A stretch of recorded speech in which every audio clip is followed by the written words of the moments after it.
খলিফা উমর ইবনে আব্দুল আজিজের শাসনামলে একদিন ওনার রাজ দরবারে ওনার সন্তান গেল। গিয়ে উনি বলতেছে যে বাবা, যে আমার যেই জামা কাপড়, জরাজীর্ণ জামা কাপড়, সেই জামা কাপড় দেখে আসলে আমার বন্ধু বান্ধব, আমার সহপাঠী সবাই আমার খুব পরিমাণ হাসি মস্কারি করে বা তিটকারি করে।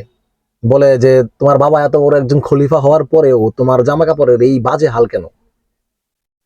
তো খলিফা ওনার সন্তানের জামা কাপড়ের দিকে একবার তাকাইলেন, দেখলেন যে সত্যিই কাপড়গুলো অনেক জরাজীর্ণ আর কি। তখন উনি ওনার রাষ্ট্রীয় যেই কোষাধ্যক্ষ ছিল, সেই কোষাধ্যক্ষরে বলল যে আপনি আমার সামনের 20 দিনের বেতন আমার সন্তানরে কেটে দেন, যাতে করে সে তার নিজের জন্য কিছু কিনতে পারে।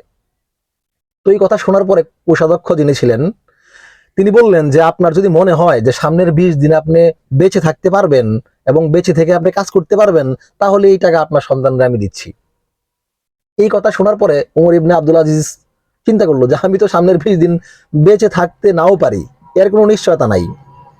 তখন উনি ওনার সন্তানকে বললো যে বাবা দেখো, আমি তো সামনের 20 দিন হয়তো বেঁচে থাকার নিশ্চয়তা দিতে পারি না, যে জন্য আমি তোমার টাকাটা দিতে পারতেছি না। আর আমার কাছে যেহেতু এখন টাকা নাই, তুমি আপাতত এই কাপড়গুলো পরেই তুমি পার করো। এমনটা ছিল আগের ইসলামিক শাসনামলে, যারা রাষ্ট্রপ্রধান ছিল তাদের আমানতদারিতার চিহ্ন বা চিত্র এইরকম ছিল। আর বর্তমানে আমরা আমরা একটা মুসলিম প্রধান দেশে বসবাস করি, যেখানে 85 থেকে 90 ভাগ মানুষ হচ্ছে মুসলমান। সেইখানে আমানতদারিতা বা রাষ্ট্র ব্যবস্থা যারা চালায় বা রাষ্ট্র পরিচালনায় যারা আছে, তারা মানুষজনের আমানতদারিতার জায়গা থেকে তারা কটুক স্বচ্ছতার হিসাব ধরেন বাদ থাক, এক পাশে করে রাখলাম। আপনি আমি প্রত্যেক দিন ঘুমাইতে যাওয়া থেকে শুরু করে ঘুম থেকে উঠা পর্যন্ত যতগুলা কাজ করতেছি, যাই করতেছি, সেখানে প্রত্যেকটা কাজ থেকে আমি আপনি সরকারকে ট্যাক্স দিয়ে করা লাগতেছে।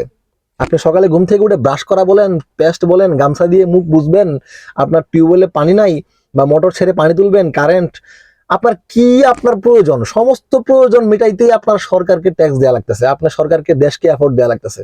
কিন্তু সেই সরকার ব্যবস্থায় আপনারে আমারে কি পরিমাণ এফোর্ট দিচ্ছে, কি সুবিধা আমাদের দিচ্ছে, এইটা আমাদের কাছে আসলে গুরুত্বপূর্ণ একটা প্রশ্নের জায়গা। যেমন ধরেন একজন সন্তান, তার পড়ালেখা করাইতে তার বাপ মা ছোটবেলা থেকে যেই কষ্ট, শ্রম, মেধা সমস্ত কিছু অপচয় করে। কেন করে? আমি অপচয় বলতেছি, এটা কেন অপচয় বলতেছি? তারা কেন করে? তারা ভাবে যে আমার সন্তান যাতে বড় হয়ে আমাদের পরিবার আমাদেরকে দেখতে পারে। আর সন্তানও তার 25 বছর 30 বছর জীবনে সে অনার্স মাস্টার্স পড়ালেখা করতেছে, আরবি লাইনে পড়তেছে, যেই পড়ালেখায় সে করুক, তার জীবনে তো সে সরকারকে এফোর্ট দিচ্ছে, প্রত্যেকটা কাজে তো সরকারের সাথে দিচ্ছে। কিন্তু সে যখন পড়ালেখা শেষ করে কর্মক্ষম হওয়ার পরেও বসে থাকা লাগতেছে, সে যখন কাজ পাচ্ছে না, তখন তার এই হতাশা দেখবে কে? কে দেখে? যেখানে তার পরিবার, তার বাপ মা বৃদ্ধ হইতেছে, তার ঘরের সংসারের হাল তার ধরা লাগতেছে, সে করবে কি? শুধু এইটুকুতেই ক্ষান্ত না, আমাদের দেশে অনেক মানুষ আছে যারা 3 বেলা খাইতে পারে না, যারা চিকিৎসার অভাবে মারা যাইতেছে। অথচ একটা রাষ্ট্রপ্রধানরে কিয়ামতের দিন জিজ্ঞেস করা হবে যে নদীর ওই পারে একটা বকরি যে মারা গেল অসুস্থতার কারণে, খাবার খাইতে না পাইরা, সেই দায়বদ্ধতার ভারও কিন্তু সেই রাষ্ট্রপ্রধানের দিতে হবে।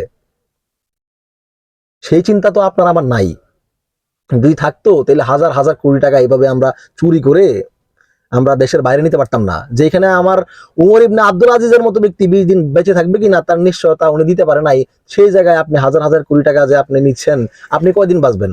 এই টাকাটাই তো একটা সময় আপনার গলার কাটা হয়ে দাঁড়াবে, আপনার উপরে বোঝা হয়ে দাঁড়াবে, তখন আপনি এটার দায় কেন সারবেন? চিন্তা হয় না কখনো? আর আমাদের রাষ্ট্র ব্যবস্থায় যেই এফোর্ট জনগণ দিচ্ছে বা যেই এফোর্ট মানুষজন দিচ্ছে, রাষ্ট্র কতটুকু এফোর্ট সেই মানুষজন দিতে পারতেছে, সেইটাও একটা গুরুত্বপূর্ণ প্রশ্ন। যাই হোক, এইসব হয়তো বলে লাভ নেই। সবাই ভালো থাকবেন, সুস্থ থাকবেন। আল্লাহ হাফেজ।